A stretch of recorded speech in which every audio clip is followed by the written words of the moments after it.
Hello my dear student, कैसे हैं आप सभी। आशा करता हूँ सभी फिट होंगे। प्यारे बच्चों, आज की इस वाले वीडियो में हम लोग चैप्टर नंबर जो हमारा 8 है, रेशियो एंड प्रोपोर्शन, इसका टेस्ट पेपर सॉल्व करने जा रहे हैं। और इस वीडियो में हम लोग क्वेश्चन नंबर 1 से लेकर के 9 तक के जो क्वेश्चंस हैं, इन्हें डिटेल में और बेसिक कॉन्सेप्ट के साथ सॉल्व करना सीखेंगे। बाकी अगर आपने एक्सरसाइज के वीडियोस नहीं देखे या अगर आपको आगे की वीडियो चाहिए क्वेश्चन नंबर 10 से लेकर के जो हमारे क्वेश्चन नंबर 18 है उनका, तो सारी वीडियोज जो मैंने बनाया है पहले एक्सरसाइज का या जो मैं आगे का वीडियो बनाऊंगा, तो इन सारे वीडियोस के लिंक आपको ऊपर आई बटन में भी दे दूंगा और नीचे डिस्क्रिप्शन बॉक्स में प्रोवाइड करा दूंगा। आप जहां से चाहो वहां से देख सकते हो। चलिए स्टार्ट करते हैं और इन क्वेश्चंस को कैसे सॉल्व करना है हम लोग सीखते हैं। जैसे हमारा क्वेश्चन नंबर फर्स्ट है कि कंपेयर कीजिए 4:5 को और 7:9 को। तो सबसे पहले तो अपने माइंड में ये क्लियर रखो कि अगर ये रेशियो में दिया हुआ है तो हम इसे फ्रैक्शन के फॉर्म में लिख सकते हैं। यानी हमें एक तरह से 4/5 और 7/9 इस तरीके से दो हमें फ्रैक्शन दिए हुए हैं और इनको अपने को कंपेयर करना है। तो कभी भी दो फ्रैक्शन रहते हैं तो उनको कंपेयर करने के दो तरीके होते हैं। एक तो क्रॉस मल्टीप्लिकेशन जो कि जल्दी से हो जाता है, और दूसरा होता है डिनोमिनेटर का एलसीएम लेकर के। तो चूंकि अगर हमारे पास दो ही फ्रैक्शन है तो हम लोग यहाँ पर एलसीएम वाला लेकर के टाइम वेस्ट नहीं करेंगे, सीधे क्रॉस मल्टीप्लिकेशन से सॉल्व करेंगे। अगर यहाँ पर ज़्यादा रहता यानी 3 या 3 से यानी 2 है ना, तो 2 से ज़्यादा कितना होता है, 3 हो गया, 4 हो गया, 5 हो गया। अगर इतने सारे हमारे पास फ्रैक्शन रहते तब हम लोग उस कंडीशन में डिनोमिनेटर को कंपेयर करते, जैसे हम लोग असेंडिंग और डिसेंडिंग ऑर्डर में करते हैं ना, उस तरीके से। ठीक है, तो चलिए यहाँ पर जल्दी से इसे सॉल्व करते हैं। उसके बाद दूसरा जो क्वेश्चन है वहाँ पर दिया हुआ है 1100 रुपी और इसे ए बी और सी को हमें 2, 3 और 5 के रेशियो में बांटना है। तो ये इन क्वेश्चन को कैसे सॉल्व करना है कॉपी में समझते हैं। तो देखो सबसे पहले इस तरीके से लिख लेते हैं कि हमको दिया क्या क्या गया है। तो 4:5 दिया हुआ है और 7:9 दिया हुआ है। 4:5 को हम लोग 4/5 लिख सकते हैं और इसे हम लोग 7/9 लिख सकते हैं। अब आप कुछ मत करो, सिंपली इसको क्रॉस मल्टीप्लाई कर दो। यानी 4/5 को ऐसे लिखो, इस साइड में 7/9 ले लो। ठीक है, क्रॉस मल्टीप्लाई यानी इसका न्यूमरेटर और इसका डिनोमिनेटर, इधर से इसका न्यूमरेटर और इसका डिनोमिनेटर। तो जब आप क्रॉस मल्टीप्लाई करोगे तो 4 × 9 किया तो आपका आ जाएगा 36, और इधर से 7 × 5 किया तो आपका आ जाएगा 35। तो बताओ कौन सा नंबर ग्रेटर है। जाहिर सी बात है 36 हमारा ग्रेटर है। अब आपको ये देखना है कि 36 लाने के लिए हमने कौन सा न्यूमरेटर यूज़ किया था। तो 36 लाने के लिए हमने 4 को यूज़ किया था, यानी कि ये हमने 4 और यहाँ से 9 यूज़ दोनों किए हैं, लेकिन जिसका न्यूमरेटर है ना उसे हमें ध्यान में रखना है। तो हमने जो न्यूमरेटर है वो इस वाले का यूज़ किया था। इसका मतलब क्या हुआ कि मेरा जो 4/5 है वो ग्रेटर हो जाएगा 7/9 से। या फिर इसको हम लोग ऐसे भी लिख सकते हैं कि 4:5 है वो मेरा ग्रेटर है 9 से। तो इस तरीके से आपको इस क्वेश्चन को सॉल्व करना था। सिंपल है, क्रॉस मल्टीप्लाई करके ही आपको इसको सॉल्व करना है, एग्जाम में टाइम बचेगा। बाकी जो मैंने आपको दूसरा मेथड सिखाया एक्सरसाइज में कि डिनोमिनेटर का एलसीएम लिया जाता है और फिर हम लोग क्या करते हैं कि दोनों न्यूमरेटर को यानी डिनोमिनेटर को इक्वल करते हैं और फिर देखते हैं कि न्यूमरेटर कौन सा ग्रेटर है कौन सा स्मॉलर है। तो वो वाला मेथड आप यहाँ पर चाहो तो अप्लाई कर सकते हो अगर आपके पास टाइम है तो। बाकी ये मेथड मेरे हिसाब से सफिशियंट है। चलिए जो दूसरा क्वेश्चन है उसे सॉल्व करते हैं। तो देखो जो दूसरा वाला क्वेश्चन है वहाँ पर हमें एक अमाउंट दिया हुआ है 1100 रुपी। हमें कहा जा रहा है कि इस अमाउंट को आप जो ए है और बी है और सी, ये 3 पर्सन है, तो पहले वाले पर्सन को 2 रेशियो में दे दो, दूसरे वाले को 3 में और तीसरे वाले को 5 में। यानी 2, 3 और 5 के रेशियो में हमें इस अमाउंट को डिस्ट्रीब्यूट करना है। तो हमको सबसे पहले तो ये देखना पड़ेगा कि इस अमाउंट को हम लोग टोटल कितने पार्ट में डिस्ट्रीब्यूट कर रहे हैं। तो वो कैसे पता चलेगा, तो जो रेशियो हमें दिया गया है ना ए का, बी का और सी का, उसी को आप ऐड कर लो। तो 5 और 3 होता है 8, 8 और 2 होता है हमारा 10। यानी टोटल हमें 10 पार्ट में डिवाइड करना है इसको, और उसमें से 2 पार्ट दे देना है ए को, 3 पार्ट दे देना है बी को और सी को दे देना है 5 पार्ट। तो यहाँ पर आप लिखोगे सम ऑफ, शेयर भी लिख सकते हो क्योंकि ए बी जो सी का ये जो हमको दे रहे हैं वो क्या इधर से शेयर भी है। बाकी आप लोग रेशियो भी लिख सकते हो। तो यहाँ पर मैं रेशियो लिख देता हूँ ताकि आपको अच्छे से समझ में आ जाए कि जो रेशियो हमें दिए हुए हैं हम लोग उसका सम कर रहे हैं। तो 2 + 3 + 5 = 10 हो गया। तो अब अपने को क्या करना है, इसको 10 पार्ट में डिवाइड करना है और उसमें से 2 पार्ट देना है ए को। तो यहाँ पर आप लिखोगे ए का शेयर यानी एज शेयर, इस तरीके से शॉर्टकट में। ठीक है, इसको एपस्ट्रॉफ कहा जाता है, इसके बारे में आपने पढ़ा होगा, पॉसेसिव प्रोनाउन होता है ये। तो ए का शेयर इसे हिंदी में कहेंगे। तो ए का शेयर कैसे निकलेगा, तो देखो सबसे पहले हमने क्या किया है कि 10 पार्ट में डिवाइड किया है, तो नीचे में 10 लिख दो, उसमें से 2 पार्ट देना है ए को, तो ऊपर में 2 लिखो, और कितने में से दे रहे हो, तो 1100 में से दे रहे हो, तो मल्टीप्लाई कर दो 1100 से। जैसे आप लोग फ्रैक्शन को करते थे ना सॉल्व करने के लिए, सेम वही चीज़ है यहाँ पर। ठीक है, तो यहाँ पर हमने क्या किया, टोटल किया, उसको नीचे ही लिख लिया, उसमें से 2 पार्ट दिया जा रहा है तो 2 को ऊपर लिख लिया और मल्टीप्लाई किया 1100 से। तो पहले तो नीचे का 0 से ऊपर का 0 कट हो गया, ये 1 बचा है, इसकी कोई वैल्यू नहीं है। ऊपर हमारा 11 2 जा हो जाएगा 22, और ये जो 0 है ये उतर जाएगा। यानी जो ए है उनको मिलेगा 220 रुपी। उसी तरीके से बी का जो शेयर है वो कितना है ये जानने के लिए सेम ही काम करेंगे। यहाँ पर ऊपर में लिखेंगे 3, नीचे में लिखेंगे 10, यानी 10 में से 3 पार्ट मिल रहा है बी को, कितने का, तो 1100 का। यहाँ भी 0 से 0 कट होगा, इसका मल्टीप्लाई करोगे तो आपका आंसर आ जाएगा रुपी, 11 3 जा 33, और ये 0 उतार दो, यानी कि 330 रुपी। उसके बाद फिर जो सी का शेयर है वो कितना है भैया, तो वो हमारे पास दिया हुआ है 5, यानी कि टोटल उसको सी को अपने को 5 देना है, तो यहाँ पर 5/10 मल्टीप्लाई 1100 कर दो। एक सेकेंड ना कॉल आ रहा है, थोड़ा सा मैं कट कर लेता हूँ, चलो छोड़ो अभी कॉल। तो ये हो जाएगा। अब इसको सॉल्व करके आप जल्दी से मुझे कमेंट बॉक्स में बताओ कि इसका जो आंसर है यानी सी का जो शेयर है, सी को कितने रुपये मिलेगा। ओके, चलिए हमारा क्वेश्चन नंबर 2 भी हो गया। अब क्वेश्चन नंबर 3 सॉल्व करते हैं। तो देखो क्वेश्चन नंबर 3 में बोल रहा है कि so that the numbers 25, 36, 5 and 6 are not in proportion. ये जो नंबर हैं ये प्रोपोर्शन में नहीं है, तो ये कैसे पता चलेगा, हमको एक रूल पता रहेगा तब ये फिर हम लोग क्वेश्चन को सॉल्व कर सकते हैं। रूल मैंने आपको एक्सरसाइज में सिखाया है ना कि कभी भी अगर 4 नंबर हमारे पास प्रोपोर्शन में है तो उसका जो प्रोडक्ट होगा एक्सट्रीम का और जो प्रोडक्ट होगा मीन्स का, वो दोनों हमेशा आपस में इक्वल होंगे। अब इसका मतलब क्या हुआ, एक्सट्रीम मीन्स होता क्या है, तो देखो जो सबसे शुरू का और सबसे लास्ट का नंबर होता है इसे हम लोग बोलते हैं एक्सट्रीम। तो जब हम लोग इसका मल्टीप्लाई करेंगे और जो अंदर के जो नंबर बचते हैं इनको बोलते हैं मीन्स। तो जब हम लोग एक्सट्रीम का मल्टीप्लाई करेंगे और मीन्स का मल्टीप्लाई करेंगे आपस में, तो अगर दोनों इक्वल आता है तब तो ये हमारे नंबर्स प्रोपोर्शन में होंगे, अगर इक्वल नहीं आ रहा है तो ये प्रोपोर्शन में नहीं होंगे। तो यहाँ पर हम चेक करके यहाँ पर शो कर देते हैं। हम देखो यहाँ पर पहले से बोल दिया है कि ये प्रोपोर्शन में नहीं है, इसका मतलब यहाँ पर देखना हमारा इक्वल आएगा ही नहीं, तो वो अपने को शो करके दिखाना पड़ेगा। आइए कॉपी में शो किया जाए।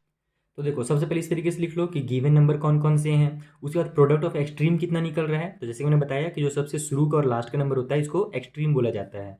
तो 25 और 6 से मल्टीप्लाई करके चेक कर लेते हैं। 6 5 हो जाएगा 30 का 0, कैरी हो गया 3, 6 2 12 और 3 हो जाएगा हमारे पास 15, यानी कि 150 आ गया प्रोडक्ट ऑफ एक्सट्रीम। अब प्रोडक्ट ऑफ मीन्स निकाल लेते हैं, इन दोनों की मल्टीप्लाई कर लेते हैं। 5 6 30 का 0, कैरी हो गया 3, 5 3 हो जाएगा 15 और 3 हो जाएगा 18। तो यहाँ पर देखो हमारे दोनों अलग अलग आ गया ना, तो आप लोग लिखोगे कि प्रोडक्ट ऑफ एक्सट्रीम, शॉर्ट में एक्स लिख देता हूँ, इज नॉट इक्वल टू, लंबा चौड़ा स्टेटमेंट भी लगाने की जरूरत नहीं है, बस इक्वल बना कर इसको कट कर दो। तो इसका मतलब होता है इक्वल नहीं है। तो प्रोडक्ट ऑफ एक्सट्रीम इक्वल नहीं है किसके, तो प्रोडक्ट ऑफ मीन्स के, प्रोडक्ट ऑफ मीन्स के। So given numbers are not in proportion, यानी जो नंबर्स होंगे वो प्रोपोर्शन में नहीं होंगे। बस खेल खत्म। कितना सिंपल सा क्वेश्चन था। चलिए जो अगला क्वेश्चन उसे सॉल्व किया जाए। तो फोर्थ वाला क्वेश्चन हमारा थोड़ा घुमा करके दिया हुआ है। इसमें बोल रहा है कि इफ x 18 और 108 आर इन कंटिन्यूड प्रोपोर्शन, यानी ये तीनों नंबर अगर कंटिन्यूड प्रोपोर्शन में है तो बताइए x की वैल्यू क्या होगी। तो यहाँ पर आप अगर एक्सरसाइज जैसे नहीं पढ़े रहोगे तो कंफ्यूज हो जाओगे कि भैया यहाँ पर तो हमारे पास कभी भी प्रोपोर्शन में जब रहते हैं तो टोटल 4 नंबर रहते हैं, यहाँ पर तो 1 2 और 3 ही दिया हुआ है, तो फोर्थ वाला कहाँ चला गया। तो कभी भी देखो कंटिन्यूड प्रोपोर्शन में रहता है ना, तो हमारे जो बीच वाला नंबर है ये एक्चुअल में 2 बार आया रहता है, उसी को एक बार मर्ज करके एक ही बार लिखा जाता है। यानी एक्चुअल में ये जो मेरा है ना ये इस तरीके से है, x रेशियो 18 है, फिर प्रोपोर्शन की साइन बना करके 18 रेशियो 108 है। ये हमारा 18 2 बार आता है तो उसी को एक बार मिला करके बीच में लिखा जाता है। ठीक है, तो अब अपने को यहाँ से ही x की वैल्यू निकालनी है। कैसे निकलेगी, तो यही हमारा जो रूल है प्रोडक्ट ऑफ एक्सट्रीम और मीन्स वाला, वही यूज़ करेंगे। आइए कॉपी में किया जाए। तो देखो यहाँ पर मैंने डायरेक्ट लिख दिया है कि जो हमें प्रोपोर्शन दिया हुआ है क्वेश्चन नंबर 4 में वो x रेशियो 18 है और फिर प्रोपोर्शन में 18 रेशियो 108 है, क्योंकि ये कंटिन्यूड प्रोपोर्शन था तो बीच वाले को मैंने डायरेक्ट यहाँ पर स्प्लिट कर दिया है, उससे टाइम बचेगा आपके एग्जाम में। अब आपको कुछ नहीं करना है, वही वाला एक बार फॉर्मूला लिख लेना है कि product of extreme is equal to product of means. ठीक है, कि हमारे दोनों जो होते हैं आपस में इक्वल होते हैं। इसका मतलब कि अगर मैं x का मल्टीप्लाई करता हूँ यहाँ पर 108 से, तो ये जो है ना हमारा इक्वल आएगा प्रोडक्ट ऑफ मीन्स, यानी कि 18 और 18 बीच में है तो इन दोनों के मल्टीप्लाई से, इन दोनों के प्रोडक्ट से। ठीक है, ये मेरा प्रोडक्ट ऑफ एक्सट्रीम हो गया और ये हमारा प्रोडक्ट ऑफ मीन्स हो गया। क्लियर ये चीज़। अब आगे सॉल्व करते हैं। हमको तो x की वैल्यू चाहिए, 108 को इधर ट्रांसफर कर दो, तो x इक्वल टू हो जाएगा 18 मल्टीप्लाई 18 पहले से है, 108 इधर मल्टीप्लाई में था तो इक्वल के राइट साइड में जब हम लोग ट्रांसफर करेंगे तो ये डिवाइड में आ जाएगा। अब इसको सॉल्व कर लो। पहले तो 18 1 जा 18 और 18 के टेबल में 6 टाइम पे हमारा आ जाता है 108। उसके बाद अब हमारा ये 6 और 18 भी कट हो रहा है, 6 1 जा 6 और 6 के टेबल में 3 टाइम पे आता है 18। नीचे 1 आ गया, उसको लिखने की जरूरत नहीं है, ऊपर 3 1 जा 3, तो x का जो वैल्यू होगा वो 3 होगा। देखा कितना सिंपल है। तो बस आपको रूल पता होना चाहिए, कॉन्सेप्ट क्लियर होना चाहिए, क्वेश्चन तुरंत सॉल्व हो जाएंगे। चलिए फिफ्थ वाला सॉल्व करते हैं। तो फिफ्थ नंबर वाले क्वेश्चन में कहा जा रहा है कि 2 numbers are in the ratio 5:7, यानी 2 नंबर्स हैं, वो नंबर हमको नहीं बताए गए हैं, बस बोल रहे हैं कि वो जब हम लोग उसका रेशियो निकालते हैं ना तो 5 और 7 का रेशियो निकल करके आता है। तो if the sum of this numbers is 84, यानी कि जब हम लोग उन दोनों नंबर्स को ऐड करते हैं तो जो सम है वो 84 निकल के आता है। तो बताइए कि जो नंबर है वो कितना है। तो सिंपल है, आप क्या करो कि रेशियो दिया हुआ है, रेशियो को आप लोग x मान लो। जैसे कि जो हमारा पहला नंबर उसको 5x, जो दूसरा नंबर उसको 7x कर लो। तो 5x और 7x का ही जो सम है वही हमारा 84 है। ठीक है, अगर रेशियो दिया हुआ रहे तो कभी भी उसका एक्चुअल जो नंबर होता है उसको हम लोग x मान करके सॉल्व करते हैं। x मान लो, y मान लो, z मान लो, जो भी मन करे, मैक्सिमम हम लोग x मानते हैं क्योंकि वो हैबिट में आ जाती है हमारी। ठीक है, तो उस तरीके से इसको सॉल्व करना है। आइए कॉपी में किया जाए। तो देखो सबसे पहले इस तरीके से लिख लेना कि लेट दी नंबर्स भी 5x एंड 7x। मान लेते हैं जो नंबर है हमारे वो 5x और 7x है। 5 और 7 आपको रेशियो में दिया हुआ था, उसी को मैंने x मान लिया है।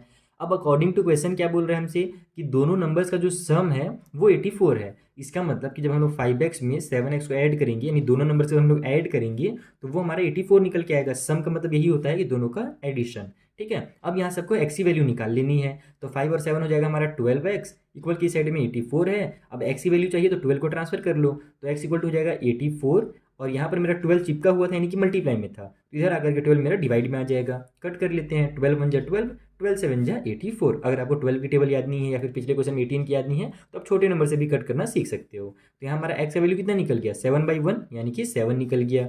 तो अब हमारा x का वैल्यू 7 निकला है ना, नंबर नहीं निकला, ध्यान रखना। तो यहाँ पर आप लिखोगे सो द नंबर्स, जो नंबर्स हमारे पास हैं वो कौन कौन से रहेंगे इस कंडीशन में। तो पहला वाला नंबर है फर्स्ट नंबर, वो कितना था, वो था हमारा 5x, यानी कि 5 का मल्टीप्लाई करना है 7 से। 5x यानी कि वो 5 और x मल्टीप्लाई में है ना, तो 5 मल्टीप्लाई 7 कर दो क्योंकि x वैल्यू 7 है, तो वो हो जाएगा 35।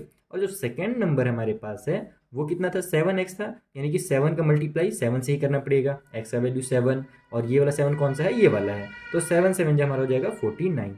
तो ये दोनों हमारे पास नंबर हैं 35 और 49। अगर आपको चेक करना अपना आंसर तो दोनों को ऐड करके देख सकते हो। अगर ऐड करोगे और 84 आ गया इसका मतलब कि आपका आंसर बिल्कुल सही है, अगर नहीं आया तो गलत है। चलो चेक करके मुझे कमेंट बॉक्स में बताओ मेरा आंसर सही है या नहीं। हम लोग चलते हैं क्वेश्चन नंबर 6 के पास।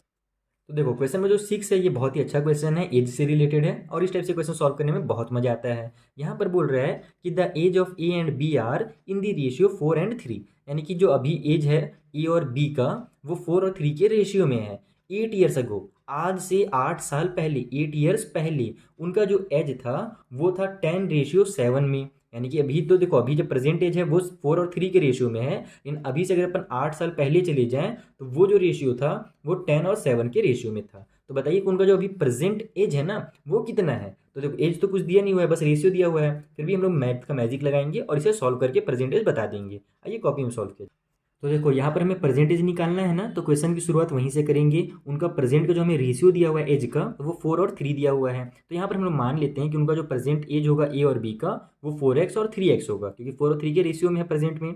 अब हम लोग चलते हैं 8 साल पहले, 8 ईयर्स अगो। तो 8 ईयर्स अगो एज है ना, एज सॉरी ऑफ ए, ठीक है, ए का जो एज था वो कितना होगा। अभी अगर 4x है तो आज से 8 साल पहले का अगर मुझे निकालना है तो मैं क्या करूँगा। अभी मान लो आपका एज अगर मान लो अभी 15 ईयर्स है, तो 8 साल पहले का एज कितना होगा ये जानने के लिए मैं क्या करूँगा, 15 में से माइनस कर दूंगा 8, तो मुझे पता चल जाएगा कि आज से 8 साल पहले आपका जो एज था वो हमारा कितना था, 7 ईयर्स था। तो उसी तरीके से हम लोग यहाँ पर भी एज का, अगर हमको ए का एज निकालना है तो प्रेजेंट एज अगर 4x है तो 8 साल पहले के लिए उसका क्या हो जाएगा, -8 हो जाएगा, यानी कि इतने ईयर्स जो है वो आज से 8 साल पहले थे। उसी तरीके से हमारा अगर एज ऑफ बी देखा जाए, यानी कि जो बी का एज था 8 साल पहले वो कितना था, तो अभी अगर 3x है तो 8 साल पहले 3x - 8 ईयर्स हो गया। अब अकॉर्डिंग टू क्वेश्चन क्या कहा गया है ये समझना है हमें। तो अकॉर्डिंग टू क्वेश्चन ये कह रहा है कि आज से 8 साल पहले जो उनका एज था ना वो क्या था, 10 और 7 के रेशियो में था। यानी कि अगर हम लोग इन दोनों का रेशियो निकालते, 4x - 8 का जब हम लोग रेशियो निकालते 3x - 8 से, यानी 8 साल पहले का अगर हम लोग दोनों के एज का रेशियो निकालते तो वो निकलता 10:7। बस यही आपसे अकॉर्डिंग टू क्वेश्चन कहा गया है। अगर आपने यहाँ तक पहुँचा दिया अपना क्वेश्चन तो आगे आसानी से सॉल्व हो जाएगा। अब आपको कुछ नहीं करना है, जो हमारे पास क्या बोलते हैं ये रेशियो का साइन है इसको फ्रैक्शन में कन्वर्ट कर देना है। ये हो जाएगा मेरा 4x - 8 डिवाइड बाई में 3x - 8 इक्वल की उस साइड में 10 डिवाइड बाई में 7, क्रॉस मल्टीप्लिकेशन कर दो। तो यहाँ पर हमारा इसका 4x से हो जाएगा मल्टीप्लाई, तो 4x - 8 और यहाँ पर बाहर में 7 लिख दो आप मल्टीप्लाई करके, क्योंकि इधर आएगा तो ऊपर मल्टीप्लाई होगा। उसी तरीके से ये वाला जो इधर है ये इधर चला जाएगा, तो 10 पहले से यहाँ पर है और इधर जाएगा तो हमारा 3x - 8 से ये मल्टीप्लाई हो जाएगा। इस तरीके से हमने क्या किया, क्रॉस मल्टीप्लाई किया, एक करो ट्रांसफर कर दिया डिनोमिनेटर का दोनों साइड पे। तो अब हम लोग जो मल्टीप्लाई करेंगे तो 7 4 हो जाएगा हमारे पास 28x, फिर माइनस में 7 8 जा 56 इक्वल की उस साइड में 10 3 जा 30x और माइनस में 10 8 जा 80 हो गया। ओके, अब इसको थोड़ा सा मैं इधर सॉल्व कर लेता हूँ, पेज हम लोग पूरा यूज़ करेंगे, डोंट वरी। तो अब यहाँ पर हमारे पास क्या है, एक्स को एक साइड कर लेते हैं ताकि अपने को एक्स की वैल्यू पता चल जाए। अगर एक्स का वैल्यू पता चल जाएगा तो हम लोग आसानी से 4x और 3x का वैल्यू निकाल लेंगे।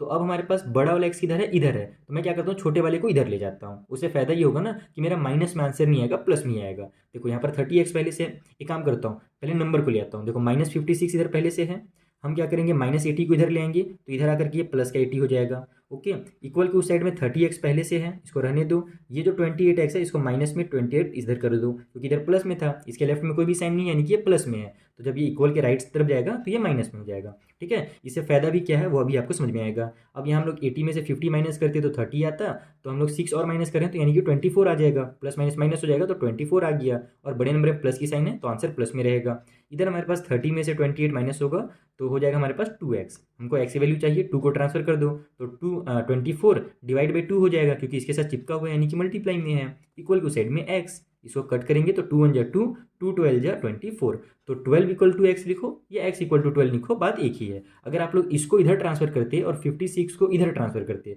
तो उस कंडीशन में आपका -x इक्वल टू -12 आंसर आता, तो फिर माइनस और माइनस की साइन को कट करना पड़ता। लेकिन मैंने क्या किया, पहले से हमने जो बड़ा वाला x था पॉजिटिव वाला, हमने क्या किया, उधर ही ट्रांसफर कर दिया, उससे हमारा माइनस वगैरह में कोई भी टेंशन नहीं आया। तो x का वैल्यू हमारा 12 आ गया। तो यहाँ पर अब हम लिखेंगे प्रेजेंट शो करके, शो या हेंस लिख लेना, प्रेजेंट एज ऑफ ए का प्रेजेंट एज कितना होगा, 4x था, यानी कि 4 × 12 हो जाएगा। तो ये बताना आपका काम है, जो जल्दी से कमेंट बॉक्स में बताओ कि कितना ईयर निकलेगा प्रेजेंट एज ऑफ ए। उसी तरीके से जो बी का प्रेजेंट एज निकलेगा वो 3x है, यानी कि 3 × 12 निकलेगा। तो ये मैं बता देता हूँ, 3 12 जो हमारा कितना होता है, 12 3 कितना होता है, 36 होता है। तो बी का प्रेजेंट एज 36 ईयर है, ए का प्रेजेंट है, आप मुझे जल्दी से इसका मल्टीप्लाई करके या टेबल पढ़ के कमेंट बॉक्स में बता दीजिए। चलिए जो अगला क्वेश्चन है, क्वेश्चन नंबर 7, उसे सॉल्व करते हैं। So question number 7 is, if a car cover 54 kilometre in an hour, यानी कि कार जो है वो 1 घंटे में, एन आवर मतलब कि 1 आवर, ठीक है, तो 1 आवर में 54 किलोमीटर अगर वो कवर कर रही है तो how much distance will it cover in 40 minutes. तो वही कार को अगर अपन 40 मिनट चलाएंगे तो वो कितना डिस्टेंस कवर करेगी। तो इसके लिए हम लोग क्या करेंगे, सबसे पहले हम लोग 1 मिनट का इसका डिस्टेंस निकालेंगे, यानी कि अगर वो 1 आवर में 54 किलोमीटर चल रहा है तो 1 मिनट में कितना चल रहा है ये देखेंगे। ठीक है, जब हमको 1 मिनट का पता चल जाएगा तो 40 मिनट का आसानी से निकल सकता है। ठीक है, कैसे करना है ये मैं आपको कॉपी में समझा दूँ। तो देखो सबसे पहले आप लोग क्या करो, इस तरीके से लिख लो कि distance cover in 60 minute equal to 54 kilometre, यानी कि वो जो 60 मिनट में कितना डिस्टेंस कवर करेगा, 60 मिनट यानी कि 1 आवर। 1 आवर की मैंने क्या किया, यहाँ पर मिनट में कन्वर्ट कर दिया, क्योंकि क्वेश्चन हमसे तो मिनट में पूछा है ना कि हमारा 40 मिनट में वो कितना कवर करेगा, इसलिए मैंने आवर को मिनट में कन्वर्ट कर दिया। तो हमारे जो 1 आवर में कितने मिनट होते हैं, 60 मिनट होते हैं। तो 60 मिनट में वो कार जो है 54 किलोमीटर चल रहा है, तो 1 मिनट में कितना कवर करेगा, यही सेम स्टेटमेंट उतारना, डिस्टेंस कवर इन 1 मिनट। ठीक है, तो 60 मिनट का दिया हुआ है, 1 का निकालना है, तो हम क्या करेंगे कि 54 को डिवाइड दे देंगे 60 से। कभी भी अगर हमारे पास दिया रहता है ज़्यादा का और अपने को 1 का निकालना रहता है तो सिंपली हम लोग क्या करते हैं, उसको डिवाइड दे देते हैं। तो 1 मिनट में वो कार इतना किलोमीटर जो है वो डिस्टेंस कवर करेगा। अब अपने को 1 मिनट को तो पूछा नहीं क्वेश्चन में, क्वेश्चन में बोला है बताइए वो 40 मिनट में कितना डिस्टेंस कवर करेगा। तो सेम स्टेटमेंट फिर से उतार लेना, सो डिस्टेंस कवर इन 40 मिनट्स। ठीक है, तो 40 मिनट्स में कितना करेगा, अगर 1 का अपने को पता है इतना है तो 40 का निकालने के लिए हम लोग क्या करेंगे, इसमें 40 का मल्टीप्लाई कर देंगे। जैसे कि मान लो 1 मिनट में अगर कार 2 किलोमीटर चलता है तो 4 मिनट में कितना चलता है, 4 मिनट में वो 8 किलोमीटर चलता है। हम लोग क्या करते हैं, 2 का 4 से मल्टीप्लाई कर देते हैं। तो उसी तरीके से 1 मिनट में इतना किलोमीटर है तो 40 मिनट में जानने के लिए हम लोग इसका मल्टीप्लाई कर देंगे 40 से। चलो सॉल्व करते हैं जल्दी से, कितना आता है। पहले तो 0 से 0 खत्म, उसके बाद हमारे पास 6 का टेबल से इसको उड़ा देता हूँ डायरेक्ट में, 6 1 जा 6 और 6 9 जा हमारा हो जाएगा 54। अब हमारे पास बचा क्या, 9 × 4 बच गया, बाकी तो सब साफ हो गए हैं। तो 9 4 से कितना होता है, 36 होता है, यानी कि वो कार 40 मिनट में 36 किलोमीटर डिस्टेंस कवर करेगी। बस यही इसका सॉल्यूशन है। चलिए अगले क्वेश्चन के पास चलते हैं।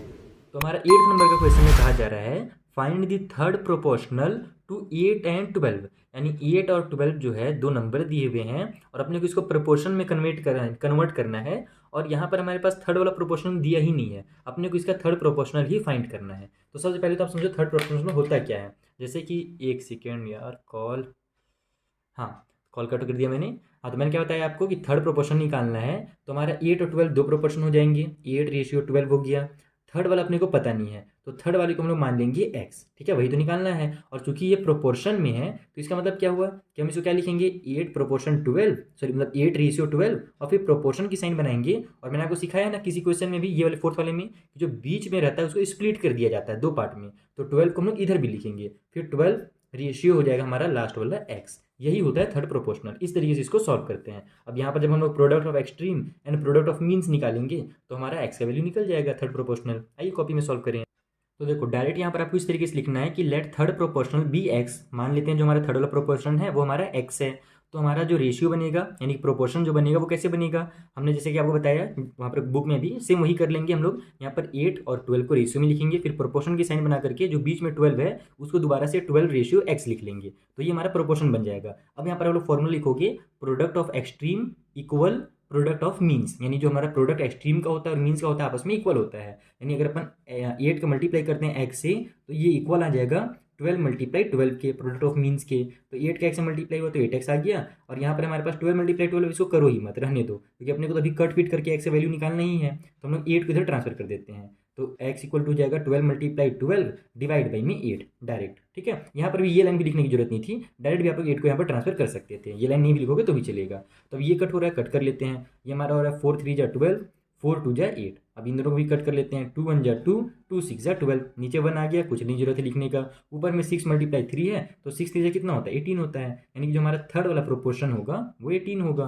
एक्स की वैल्यू भी तो 18 है ना, और एक्स हमने किसको माना था, थर्ड वाले प्रोपोर्शन को माना था। तो इतना सिंपल ये क्वेश्चन है, बस आपको कंफ्यूज करने के लिए वहाँ पर 8 और 12 केवल 2 ही नंबर दिए थे, लेकिन अगर आपने एक्सरसाइज सॉल्व किया होगा तो ये भी आसानी से सॉल्व हो जाएगा। चलिए अब इस जो हमारा वीडियो है इसका लास्ट क्वेश्चन नंबर 9 हम लोग सॉल्व करना सीखते हैं। तो देखो क्वेश्चन नंबर 9 में बोल रहा है कि if 40 man can finish a piece of work in 60 days, यानी कि 40 आदमी मिल करके 40 आदमी मिल करके एक काम को 60 डे में कंप्लीट कर रहे हैं, तो in how many days will 75 man finish the same work. तो उसी काम को 75 मैन जो हैं वो कितने दिनों में कंप्लीट कर पाएंगे। 40 मैन 60 डेज लगा रहे हैं, तो जाहिर सी बात है 75 मैन अगर मिल जाएंगे तो उस काम को 60 डेज से पहले कर लेंगे। लेकिन इस टाइप से क्वेश्चन को सॉल्व करने के लिए थोड़ा सा एक यूनिटरी मेथड होता है, उसका यूज़ करना आपको सीखना पड़ेगा। आइए उसको कैसे यूज़ किया जाता है हम लोग सीखते हैं। तो देखो यहाँ पर हम लोग को ना क्या बोला था कि 40 जो मैन है वो 60 डेज लगा रहे हैं, तो 75 मैन कितना दिन लगाएंगे। तो अगर हम लोग 1 मैन का निकाल लेते हैं कि अगर 1 मैन इतने दिनों में काम कर रहा है, तो फिर हम लोग क्या करेंगे 75 से उसका मल्टीप्लाई कर देंगे, तो अपने को पता चल जाएगा कि 75 मैन लोग जो है ना वो कितने दिनों में क्या करते हैं, हमारा काम को कंप्लीट कर सकते हैं। लेकिन इसमें एक छोटा सा चेंज होता है, 40 man can finish the work equal to 60 days. 40 man हम लोग को दिया गया है 60 डेज में कंप्लीट कर रहे हैं, तो 1 मैन के निकालने के लिए हम लोग क्या करते हैं, अगर नॉर्मल हम लोग सॉल्व करते तो हम लोग 60 से डिवाइड देते 40 को, इस तरीके से लिखते हैं ना 60 डिवाइड बाई 40। लेकिन आप ही दिमाग लगाओ कि अगर मैं इसको डिवाइड दूंगा तो हमारा आंसर क्या हो जाएगा, 60 से कम आ जाएगा ना। 60 को अगर मैं 40 से डिवाइड देता हूँ तो मान लो हमारा आंसर अप्रॉक्स 1 पॉइंट कुछ आता है। तो अगर 40 मैन जो हैं वो 60 डेज में काम कंप्लीट कर रहे हैं, तो एक आदमी अकेला एक ही दिन में काम कर लेगा क्या, पॉसिबल है क्या, ऐसा पॉसिबल ही नहीं है। तो अगर इंसान कम हो जा रहे हैं इसका मतलब कि जब समय जो है ना वो ज़्यादा लगेगा, तो ज़्यादा करने के लिए नंबर को हम लोग क्या करेंगे, इन दोनों का हम लोग यहाँ पर मल्टीप्लाई करेंगे, 60 × 40 ऐसे करना पड़ेगा। यानी कि हम लोग के पास जब ज़्यादा इंसान थे तब हमको 60 डेज लग रहा था, अब तो एक इंसान हो गया, अकेला पड़ गया है, कम हो गया इंसान, तो अब क्या लगेगा, डेज जो है वो ज़्यादा लगेंगे। इसलिए आप 60 डिवाइड बाई 40 मत करना, वहाँ पर मल्टीप्लाई करना। इसको लिखा भी जाता है, ऐसे लिखा जाता है कि हमने मल्टीप्लाई इसलिए किया है क्योंकि लेस मैन, कम अगर इंसान रहेंगे तो वहाँ पर हमारा जो डे है वो जो टाइम है वो ज़्यादा लग जाएगा, तो इसको लिखते हैं मोर टाइम, शॉर्टकट में एकदम इस तरीके से कि अगर कम मैन है तो वो ज़्यादा टाइम लग जाएगा, तो less man takes more time. बस ऐसे कॉमा करके भी लिखोगे, टेक्स नहीं भी लिखोगे तो भी चलेगा।